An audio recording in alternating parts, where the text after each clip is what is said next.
Hi అండి. నమస్తే. నేను మీ లక్ష్మి.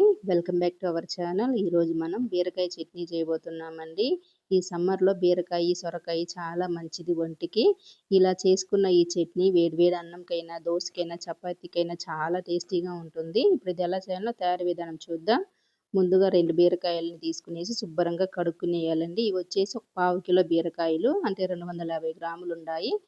ఇప్పుడు బీరకాయ మీద ఉండే తొక్కుని ఇలా పీలర్‌తో ఆ సైడ్, ఈ సైడుగా ఇట్లా తీసుకోవాలండి. లేత బీరకాయకైతే ఇలా తొక్కు తీయాల్సిన అవసరం లేదు. కొంచెం ముదురుగా ఉన్నదానికి తొక్కు తీయాలి. అప్పుడే మనకి చట్నీ అనేది బావుంటుందండి. లేకపోతే నారలు నారలుగా ఉంటుంది.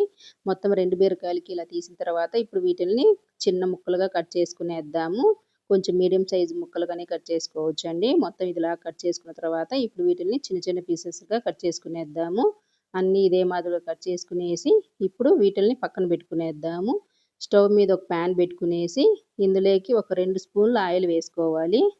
ఇప్పుడు ఇందులోనే ఒక 2 స్పూన్లు పల్లీలు, అలానే ఒక స్పూన్ పచ్చిశనగపప్పు వేసుకునేసి మంట లో ఫ్లేమ్‌లో పెట్టుకునేసి వీటిల్ని దోరగా ఫ్రై చేసుకోవాలి.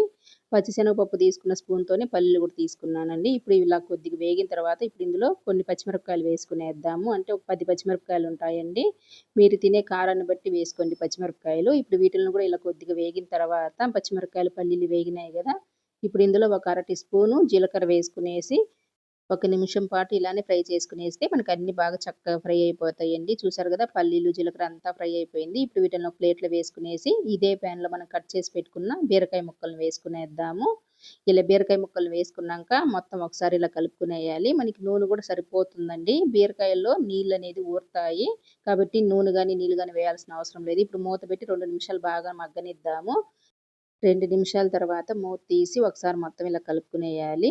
ఇలా కలిపిన తర్వాత ఇప్పుడు ఇందులో 2 మీడియం సైజ్ టమోటాలని ఇలా చిన్న ముక్కలుగా కట్ చేసి వేసుకునేద్దాము. ఇప్పుడు టమోటాలని, బీరకాయలని అంతా ఒకసారి ఇలా కలుపుకునేసి మూత పెట్టి ఒక 10 నిమిషాలు మధ్య మధ్యలో చూసుకుంటూ ఉడికించుకోవాలండి. మనకి బీరకాయ ఉడికేంత వరకు. ఒక 5 నిమిషాల తర్వాత మూత తీసి ఒకసారి చూద్దాము బీరకాయ ఉడికిందా లేదా అని.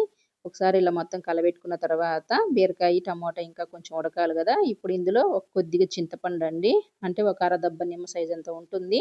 అలానే కొంచెం కొత్తిమీర గూడా వేసుకునేసి కాడలతో గూడా మొత్తం ఒకసారి ఇలా కలుపుకున్న తర్వాత మూత పెట్టి ఇంకొక 5 నిమిషాలు ఉడికిస్తే మనకి చక్కగా ఉడికిపోతుంది బీరకాయ అనేది. 5 నిమిషాల తర్వాత మూత తీసి చూస్తా ఉన్నాను చూడండి.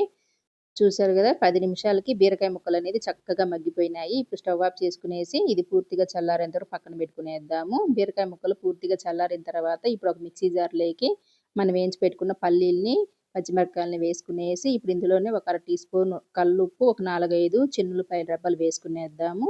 ఇప్పుడు దీన్ని ఇలా బరగ్గా మిక్సీ వేసుకున్న తర్వాత ఇప్పుడు ఇందులో మనము బీరకాయ ముక్కలన్నిటిని వేసుకునేసి దీన్ని గూడా కొంచెం బరగ్గానే వేసుకోవాలండి.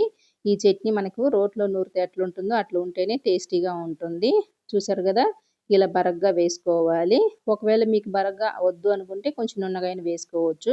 చట్నీలంతా కొంచెం బరగ్గా ఉంటేనే బావుంటుంది. ఇప్పుడు దీన్నంతా ఒక బౌల్‌లోకి తీసుకునేసి పక్కన పెట్టుకునేసి స్టవ్ మీద ఒక చిన్న గిన్నె పెట్టుకునేసి ఇందులో ఒక 2 స్పూన్ల ఆయిల్ వేసుకునేద్దాము. ఆయిల్ బాగా కాగిన తర్వాత ఒక అర టీ స్పూన్ ఆవాలు, అర టీ స్పూన్ జీలకర్ర, ఒక స్పూన్ ఉద్దిపప్పు, ఒక స్పూన్ పచ్చిశనగపప్పు, అలానే ఒక 2 ఎండుమిరపకాయలు, కొద్దిగా కరివేపాకును కూడా వేసుకునేసి ఈ పోపుని బాగా వేపుకునేద్దాము. మీకు ఇంగువ ఇష్టమైతే ఇంగువ వేసుకోండి ఇలాంటి సమయంలోనే. నేనైతే ఇంగువ వేయలేదు ఈ పచ్చట్లో. పోపు ఇలా చక్కగా వేగిపోయింది గదా! ఇప్పుడు స్టవ్ ఆఫ్ చేసుకునేసి చట్నీలో వేసుకునేసి అంతా ఒకసారి కలుపుకునేయాలి. ఉప్పు ఏదన్నా తగ్గినట్టు అనిపిస్తే చూసి వేసుకోవచ్చండి. ఇలా చేసుకున్న ఈ బీరకాయ చట్నీ వేడి వేడి అన్నంలో నెయ్యి వేసుకొని తింటే సూపర్‌గా ఉంటుంది. అలానే దోసలోకి కూడా చాలా బావుంటుందండి. ఒకసారి ఇలా ట్రై చేసి చూడండి.